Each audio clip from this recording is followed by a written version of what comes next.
Next on Eyewitness News at 6, legislative auditors name names today in the investigation of East Cliff's renovation. See why they didn't speak very kindly of University President Ken Keller. And see why Keller's management of the university system also received some harsh criticism. And it's a dictatorship, actually. I want it to be more democratic, more decentralized, and more efficient. Plus, see why a Minneapolis bar may have met its Captain Ahab. Plus, the drama of a critic's resignation and what he calls disgrace. We'll have all of these stories next on Eyewitness News at 6.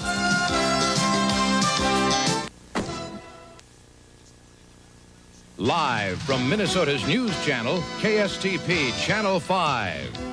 Stan Turner, Ruth Spencer, Dave Dahl, and Mark Curtis bring you Eyewitness News at 6. And good evening, everyone. Leading the local news this Wednesday, a report on overspending at the University of Minnesota names names and places blame. And this is the harshest criticism yet of top officials at the university. It coincides with moves at the state capitol to strip power from the university president. And it also coincides with the resignation announcement of a top official at the university today. We have team coverage on all of these developments, and we begin now with Lou Harvin. The legislative audit points much of the blame for cost overruns at East Cliff on Ken Keller and his wife, Bonita Sendelier. According to the auditors, they have not been able to determine exactly how much remodeling the Kellers personally ordered on East Cliff, but Auditor James Noble says he has been able to determine the Kellers were the cause. We also believe that because President Keller and his wife were involved, the cost escalated. I've already mentioned that they directed that some of the work be done, but also I think it's inescapable that their involvement had a psychological dimension. President Keller is the boss.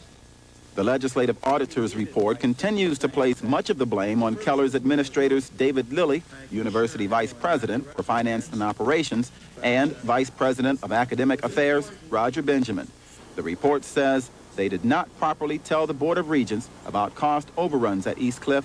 They just spent the money without formally telling anyone. The Board of Regents will not come out of this smelling like a rose either.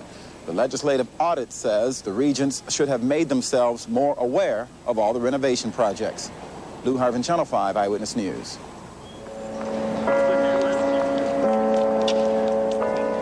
This is Pat Milan.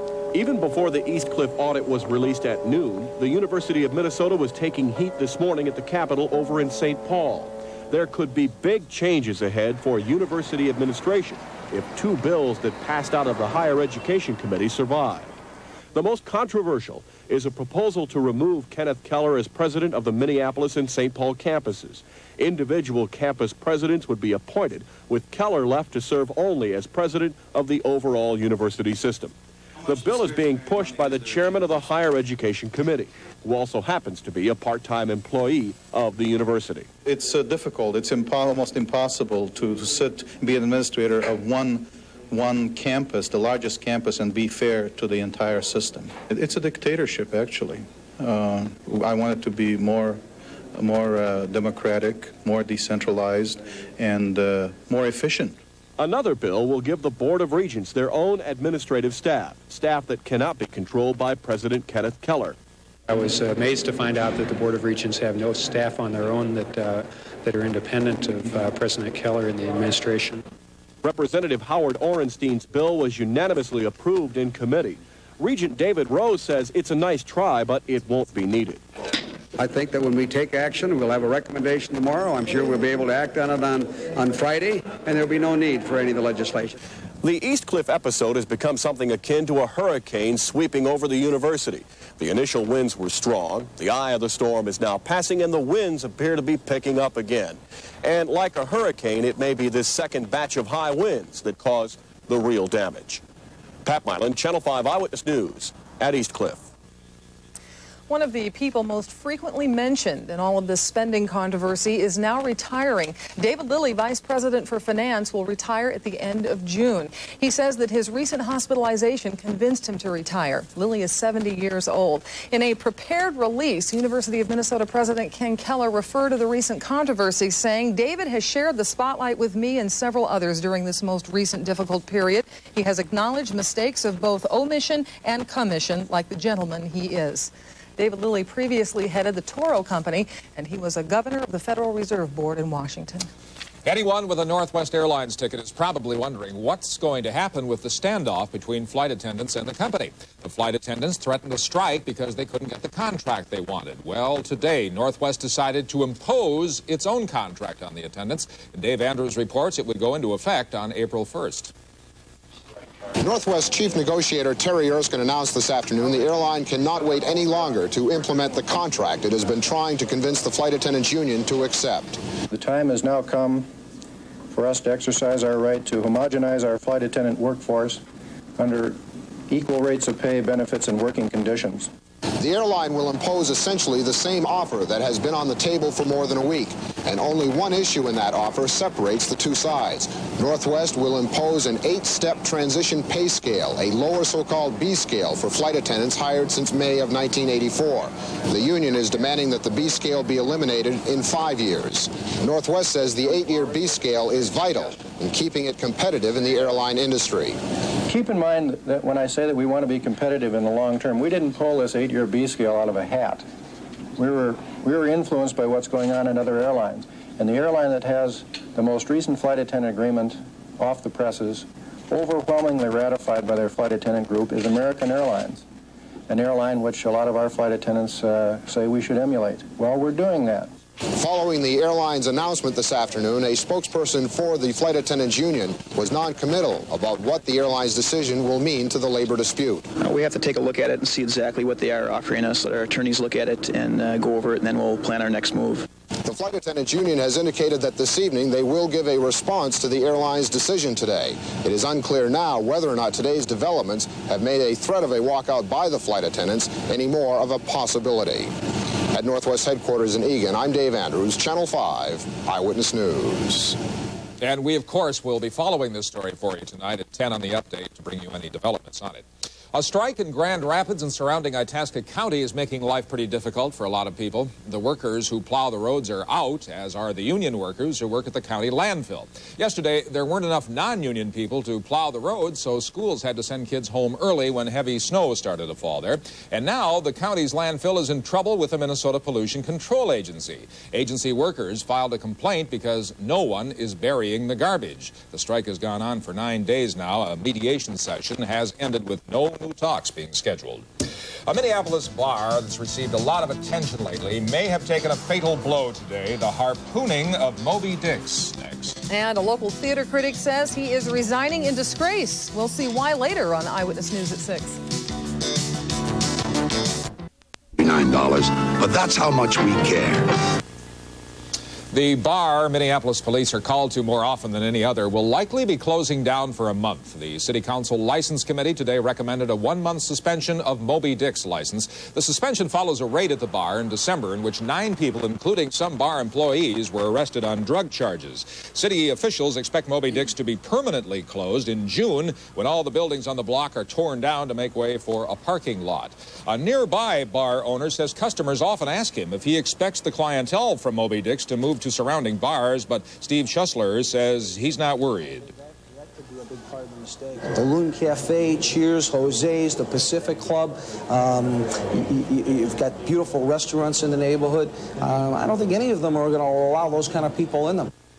Now, the full council and the mayor must still approve the license suspension at Moby Dick's. Ruth? A St. Paul woman now faces charges of murder and manslaughter in connection with the death of her 2-year-old son. Yesterday, we told you that Karen Olson was still being held by police. She was arrested soon after little David Olson died of a head injury last week. Today, she was indicted for second-degree murder and also first-degree manslaughter. When the little boy died, Olson told police the child had fallen down a flight of stairs at home. But the medical examiner has since ruled that the child was abused, and the prosecutors allege Olson caused her son's death. death during an assault. Should Ramsey County Judge Alberto Miera be suspended with pay while the Supreme Court decides whether to discipline him? Today, the High Court justices heard arguments from attorneys for Miera and also for the state, and they have now taken the matter under advisement. This all stems from a jury ruling last year in favor of a court reporter who said that Miera kissed him and made advances towards him.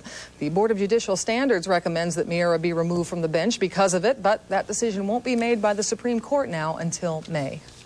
This morning's editions of the St. Paul Pioneer Press-Dispatch contained an unusual column by the paper's drama critic. Channel 5's Catherine Smith reports tonight. The column was an apology, an explanation, and a resignation.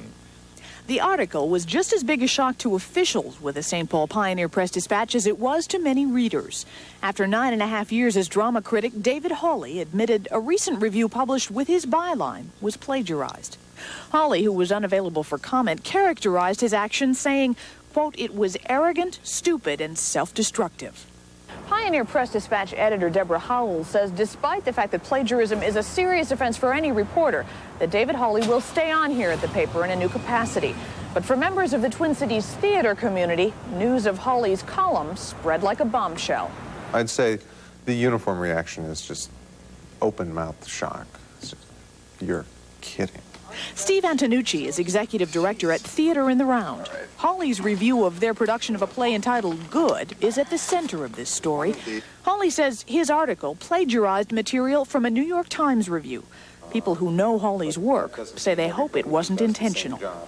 This does not sound to me, at least from the way it's written here, that it was a conscious, word-for-word plagiarism. It sounds more like he had done the research on the play, looked at this, looked at that, and it sort of just came through when he was writing on his own because his perceptions were so similar to the New York Times. The final irony has less to do with the review itself and more to do with the play Hawley was reviewing.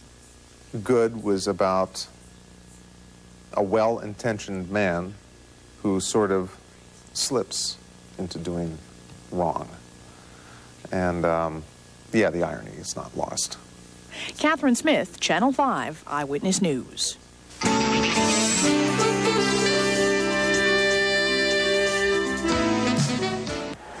Never have so many.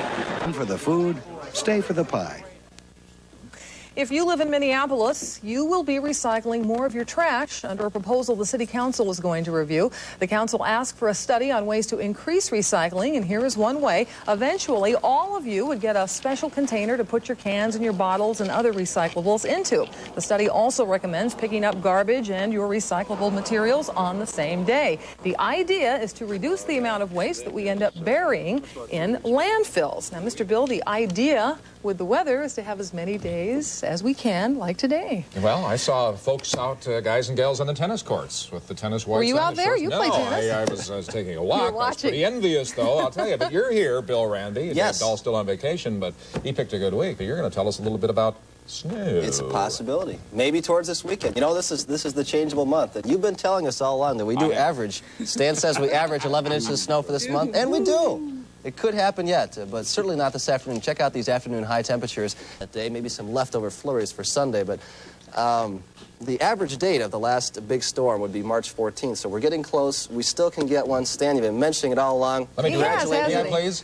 We averaged 11 inches of snow in March, folks, but we're not going to get any. Thank you, Bill. Yeah. Good job. Still ahead in sports. Lou Nanny is changing jobs, but not his place of employment. Yeah, and then live from Florida, our own Mark Curtis looks into this question. Can the Twins repeat as champs in '88? Of course they can. That is all coming up next on Eyewitness News at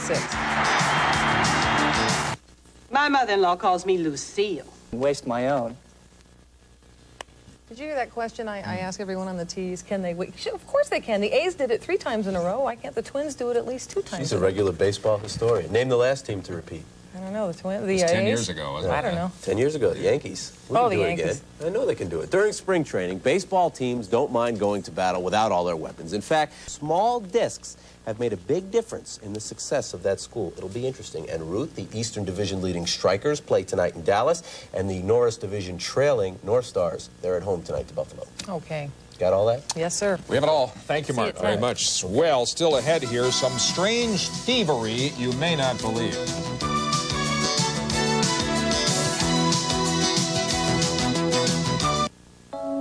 #1 music station under the sun is 95 and sunny all day long.